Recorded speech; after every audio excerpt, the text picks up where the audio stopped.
Let me tell you something. You don't get to play God and not face the storm. You can launch missiles. You can flex your muscles. But when you go messin' with purpose, God don't need no army to respond. See, some folks think power is about who's loudest, who can threaten who's got the big weapons, but real power, it don't shout. It moves in silence, and when it moves, it changes everything. God don't send warnings to be ignored. That earthquake you felt, that wind that came out of nowhere, that ain't just weather, baby. That's divine correction. You out here trying to control countries, control your ego first, cause the bigger the pride, the harder the fall. And when God humbles you, ain't no nation strong enough to stop it. You can't outrun his plan. You can't hide from his justice. You can't bribe his timing. You can fool people, but you can't fool the Creator. While some folks out here flexing, God's been watching and warning, and I might tell you this one last time. Don't play with purpose, don't mock mercy, and don't think silence means weakness. Cause when God moves, he don't make noise, he makes history. You can have missiles, you can have money, but if you go against divine order, you already lost. Power in this world is often misunderstood. We measure strength by the size of armies, the weight of gold, or the reach of influence. Nations rise, presidents boast, empires flex. But there's a line you cannot cross. A boundary invisible to the naked eye, but carved into the soul of the universe. And that boundary is divine order. The moment you step out of it, no matter how rich, no matter how feared you are, your downfall has already begun. You see, divine order is not something you can negotiate with. It's not something that responds to force. It doesn't care about your missiles, your tanks, your threats, or your false sense of invincibility. God's law, the moral and spiritual structure that governs existence, has never been overthrown. And every time man tries to rise above it, he ends up flat on his back, either broken by war, crumbled by pride, or lost in the ruins of his own ambition. History is full of men who thought they were gods. Pharaohs, kings, dictators. They thought their wealth and weapons gave them the right to rewrite the rules. But every single one of them met their end. Not because of their enemies, but because they challenged something that cannot be challenged. They stepped into God's lane, and when you step into God's lane, there is no armor strong enough to shield you from his response. Money can't buy you protection from divine consequences. Missiles can't defend you from spiritual correction. You can have the whole world trembling at your command, but if heaven frowns upon your path, you're finished. You're not strong. You're not secure. You're just temporarily unchecked. God doesn't move when the media moves. He doesn't act according to polls or political timing. His justice is patient but precise, and when it arrives completely, slowly at first, subtle warnings, small shifts, then suddenly the crash comes. The collapse follows, and all your earthly power can't fix what spiritual rebellion has broken. The real test of leadership is not what you control, but what you honor. Do you honor truth? Do you honor life? Do you move with integrity, or do you exploit people and places for your own agenda? Divine order is watching, and when the scales tip too far toward evil, toward pride, toward injustice, God rebalances them with or without your permission. So yes, you can have missiles, you can have money, you can sit on the world stage and pretend you're untouchable. But if your heart is wicked and your ways are reckless, if your actions break the spiritual code embedded into creation, then you have already lost. Not today, maybe not tomorrow, but the judgment is coming, because no man, no nation, no army can survive outside of divine alignment. God don't send warnings for decoration. When he speaks, you better listen before the storm speaks louder. Too often, people ignore the whispers of heaven until they're drowned out by the screams of consequence. We live in a world where pride sits on the throne and humility is treated like weakness. People chase power, provoke chaos, and call it strategy. But what they forget is this: when God gives you a warning, it's not a suggestion, it's not poetic language, it's mercy dressed in truth, a chance to change before correction falls like thunder. Warnings from God don't come with fireworks. They come in stillness, in signs, in uneasy moments. They come in the gut feeling that something isn't right, in the pause that interrupts your plan, in the silence that follows your defiance. But instead of paying attention, most people brush it off. They keep moving like nothing matters, like their titles and tactics are bigger than truth. But God doesn't warn without a reason. He warns because he loves. He warns because judgment delayed is not judgment denied. He gives you space to get it right before the storm arrives to set it right. You see, storms are not just weather patterns. Spiritually, storms are resets. They clear what man built outside of alignment. They dismantle pride, disrupt injustice, and humble the arrogant. But before the storm comes, there is always a whisper, a message, a warning, and when you ignore it, you give up the chance to turn. You invite the full force of what you could have avoided. God has never been in the business of surprising people with judgment. He always sends signals. The prophets warned before the fall of nations. Conscience speaks before corruption claims a soul. But when people stop listening, when they silence the divine within, storms become the only language left. Every great collapse in history was preceded by a warning, a chance to reflect, a call to repent. But power blinds people. They get drunk on influence and forget that eternity doesn't blink. God doesn't lose track. He gives you a rope long enough to climb, or hang yourself with your own pride. And once that rope runs out, the storm speaks. And the storm doesn't ask permission. It tears through delusion. It exposes what was hidden. It corrects what was crooked. That's why when God speaks softly, you better lean in, you better adjust. Because if you wait too long, if you treat that warning like background noise, the volume will rise. And by the time the storm speaks, it's no longer about choices. It's about consequences. So remember this. God don't waste his breath. He don't send warnings to decorate your day. He sends them to save you. Listen while you still can, because if you don't, the storm will speak louder, and by then, you won't be able to talk back. Some folks think power is about showing up with a threat, but real power is knowing when to shut up and sit down. We live in a loud world, a world where ego gets the microphone before wisdom does, where people believe that the louder they are, the more powerful they must be. They walk into rooms with a bark, a threat, a performance, thinking dominance is proven through fear. But the truth is, real power doesn't need to announce itself. Real power doesn't need to raise its voice. Real power moves in silence, with confidence, with control. There's a dangerous misconception that power is about who can talk the loudest, swing the hardest, or intimidate the fastest. But that's not power. That's insecurity with a costume on, because anyone can yell. Anyone can threaten. But only the truly powerful know when to be still. Only the truly powerful know that restraint is strength. That silence can be louder than noise. That backing down at the right time is not weakness. It's wisdom. See, when you have nothing to prove, you stop trying to impress. When you know who you are, you don't need to constantly defend it. The loudest one in the room is usually the most afraid. Real leaders, real kings, real queens.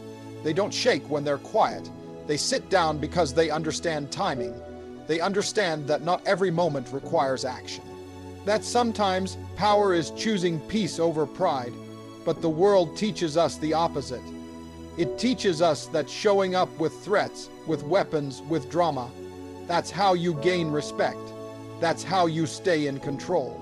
But control that relies on fear will always collapse, because the minute someone stronger shows up, that kind of power vanishes. It's hollow, it's performative, it's temporary. Think about it. Storms are loud, but it's the sun that brings life. Explosions get attention, but it's the quiet growth of roots that builds something lasting. The people who leave legacies are not the ones who made the most noise. They're the ones who had the most discipline. To shut up and sit down takes courage. It takes maturity. It takes knowing that not every battle is worth fighting, and not every insult needs a response. You don't lose dignity by staying quiet. You protect it. You don't lose power by walking away. You display it. So the next time someone shows up with a threat, with arrogance, with noise, don't be fooled. That's not strength. That's a cry for validation. And the next time you feel pressured to react, to speak, to prove something, pause. Remember that real power isn't about dominance. It's about direction. It's not about reaction. It's about intention. Anyone can explode. Anyone can talk. But real power is sitting in a room full of noise and choosing silence because you already know who you are. You can't play chess with God and expect to win. His timing is eternal, His justice unmatched. Too many people walk through life thinking they can outsmart the Creator. They think strategy, influence, and power will outmaneuver truth. They treat life like a game, like they're the master player and everyone else, including God, is just a piece on their board. But the moment you try to play chess with the one who made time, who made existence itself, you've already lost. Because God doesn't operate on your board, He created it. You may think you're clever. You may think your timing is sharp, your calculations precise. You may be 10 steps ahead of everyone in the room, but you're still light, years behind the one who wrote the script before you were born. God doesn't need to rush. His silence doesn't mean He's unsure. His patience doesn't mean He's passive. It means He sees the whole board, not just your next move. And here's the part most people don't understand. God's justice doesn't always show up when you want it to. It doesn't always strike loud or fast. Sometimes it moves quietly, like a shadow you can't shake. Sometimes it lets you run a little further, just so you see where your pride leads. That's not abandonment, that's grace. It's a chance to turn back before the checkmate is delivered. When you think you're winning against God, you're really just being allowed to move. That's not victory, it's mercy.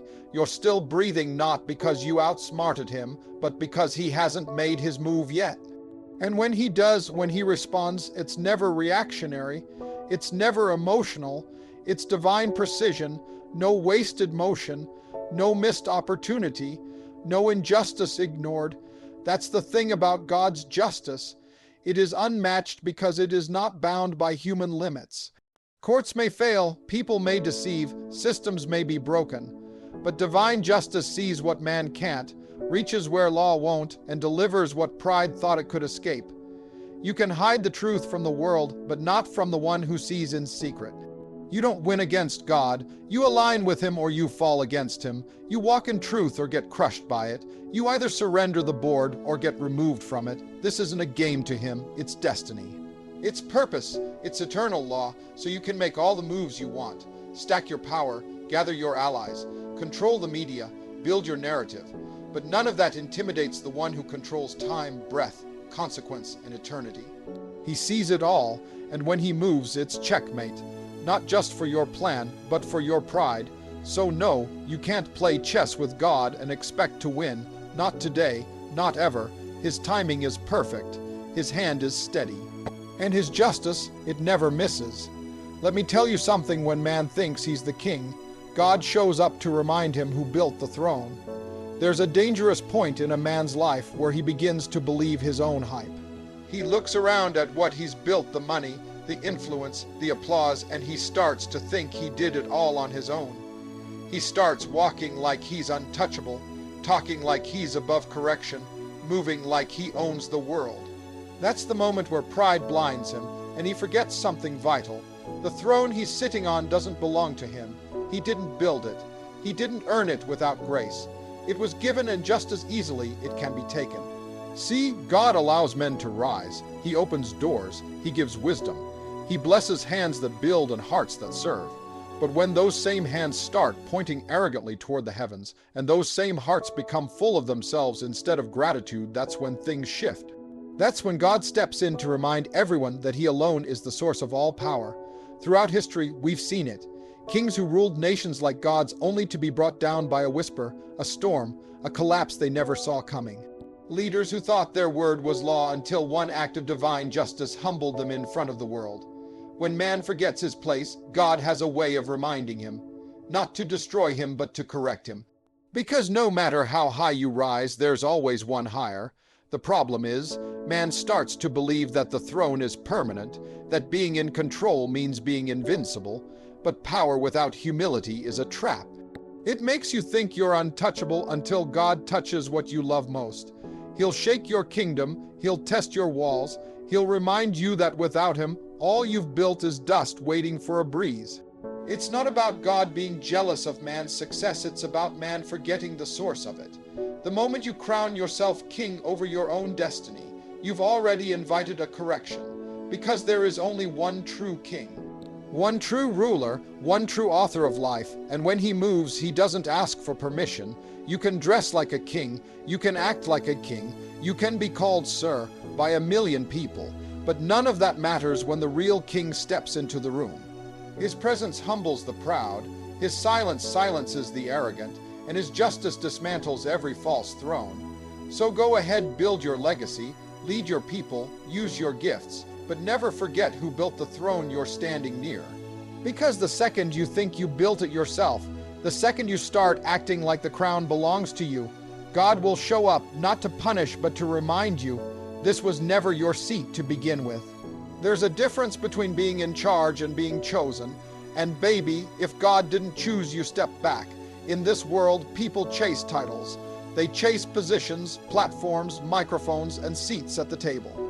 They want to be seen, obeyed, followed, and applauded. Some fight their way into leadership. Others manipulate their way to the top. But just because you're in charge doesn't mean you're chosen. Just because people listen to you doesn't mean heaven recognizes your voice. And that's the difference. One is handed by man, the other is stamped by God. Being in charge is about control. It's about structure, status, visibility. Anyone with the right network or enough charisma can end up in charge. But being chosen, that's something different. That's sacred. That's spiritual. That's divine assignment. It means God looked at you and said, I trust you with this. And when you're chosen, you don't chase opportunity. It finds you. You don't need to scream for attention. Your presence commands it. See, the world promotes people for talent, popularity, or political advantage. But God chooses based on heart, purpose, and obedience. You might not have the loudest voice. You might not be the most educated, the most connected, or the most polished. But if you're chosen, you carry a weight that no degree or spotlight can replicate. Favor rests on you, even in silence. But here's the danger: some folks step into roles they weren't called to. They get impatient waiting on God, so they force doors open. They gather followers. They build platforms. They try to wear a crown that wasn't designed for their head. And what happens? Things fall apart. Because what you grab without grace, you'll have to maintain with manipulation. But what God gives, He sustains. You better recognize when you're walking in someone else's calling. You might be in charge for now, but if you're not chosen, it won't last. The spotlight may shine for a season, but without divine anointing, it eventually burns. And baby, if God didn't place you there, He has every right to remove you, gently or suddenly, because His plans are always bigger than politics, fame, or applause. And let's not forget, some of the most powerful people in the Bible weren't expected. David was a shepherd, Moses had a speech problem, Esther was an orphan. But when God chooses you, it doesn't matter who doubts you, overlooks you, or underestimates you. His hand overrides every human opinion. So don't envy the ones who look like they're in charge. Ask instead, are they chosen? And if you're the one pushing into something you weren't called for, I'll say it again, step back. Not because you're unworthy, but because the wrong assignment will drain you, expose you, and break you. Wait for your calling, wait for your confirmation, because when God chooses you, no man can replace you, no enemy can stop you, and no stage will be too big for the anointing that covers you. Pride will get you into wars your soul ain't ready for. And sometimes God lets the fire burn just to humble you. Pride is one of the most dangerous forces a human heart can carry. It blinds, it deceives, it whispers lies that sound like confidence, but are really arrogance in disguise. Pride makes you believe you're untouchable, unbreakable, above correction. It convinces you that your opinion is law, your emotions are truth, and your position makes you right. But pride doesn't just make noise, it makes enemies, opens doors to battles you were never built for, and pushes you into fires that grace could have helped you avoid. Some people start wars with their words, with their ego, with their silence, just because they can't bow their head and say, I was wrong. Pride hardens the heart, and once your heart is hard, wisdom can't get in. Neither can warning, neither can God's gentle voice, and when that happens, the only thing left to teach you is the fire. Sometimes God lets the fire burn, not to destroy you, but to humble you, to teach you what silence couldn't. Because there are lessons pride refuses to learn in peace. There are moments where God watches you walk into something He tried to warn you about, but you wouldn't listen. He sent signs, he sent people, he even gave you moments of discomfort hoping you'd pause. But pride said, I got this. Pride said, they can't tell me nothing. And now here you are, in a battle your spirit ain't equipped for. That's the thing, you may have strategy, you may have strength. But if your soul isn't ready, if your character isn't aligned, the fire will burn deeper than you expected. Pride doesn't just cost victories. It costs relationships, peace, and sometimes your very identity. You come out of pride-induced battles not with trophies but with wounds. You learn that being right isn't worth being ruined. And in the middle of that fire, when your plans fall apart, when your circle walks away, when your status doesn't save you, that's when humility starts to rise. That's when God finally gets your full attention, not because he enjoys your pain, but because he loves your soul more than your comfort. He'd rather see you broken and teachable than celebrated and lost. The truth is, humility won't just save you. It will keep you. It will stop you from entering wars that drain your joy. It will guide you toward peace instead of prideful reaction. But if you won't choose humility, God will sometimes let the fire do it for you. Not out of cruelty, but out of divine mercy. So don't let pride write checks your soul can't cash. Don't start fights just to prove your strength, because one way or another God will show you. He is not after your image, he's after your heart. And if the fire is what it takes to make it clean, he'll let it burn. You might launch an attack, but you can't control the outcome. When God sends a warning, it ain't a suggestion. It's mercy before judgment. People often confuse power with control. Just because you have the ability to initiate something doesn't mean you have the authority to determine how it ends. You can make the first move, but you don't own the ripple effect. You can strike, threaten, dominate. But once the storm is in motion, you're no longer the one steering it. That's the danger of pride-fueled aggression. It believes it can predict and control consequences. But life doesn't work that way, and God certainly doesn't. Launching an attack, whether it's a literal war, a ruthless decision, a betrayal, or a reckless move, might feel like strength in the moment. But real power isn't in the action, it's in the wisdom to pause. The moment you ignore that inner check, the moment you override that spiritual caution, you're not walking in authority. You're gambling with judgment. And what most people call confidence is often just ego waiting to meet its limit. God is merciful, yes, but his mercy is not weakness. It's a space to choose differently before justice arrives. His warnings are not threats, they're opportunities, a moment to examine yourself, a divine pause before the crash. When God sends a warning, through circumstances, through people, through that still small voice inside, it's not a suggestion. It's not him trying to negotiate. It's him loving you enough to intervene before your pride becomes your prison. But too many ignore the warning. They treat it like background noise. They convince themselves they're above the consequences, that they'll figure it out, that they can fix it later. But what they fail to see is that God's mercy has an expiration point. It's wide, it's deep, it's patient, but it's not endless in the face of rebellion. There comes a moment when the warning ends and the judgment begins, not as punishment, but as correction. Not because God hates you, but because he loves justice more than he loves comfort. Because letting you continue unchecked would be more cruel than stopping you in your tracks. You might have thought you were in charge, but when the storm hits, you'll remember who really holds the power. Outcome is God's territory. Control belongs to him. You don't get to write the ending when you disobey the author. That's why every warning should be taken seriously. Because it's not fear, it's favor. It's not control, it's compassion. He's giving you a chance to turn before the turning comes from him. So go ahead, launch what you want. But don't forget, if God has warned you, the next move might not be yours to make. That warning, it's not a whisper. It's not background noise. It's mercy wearing a final invitation. And if you don't answer it, judgment will.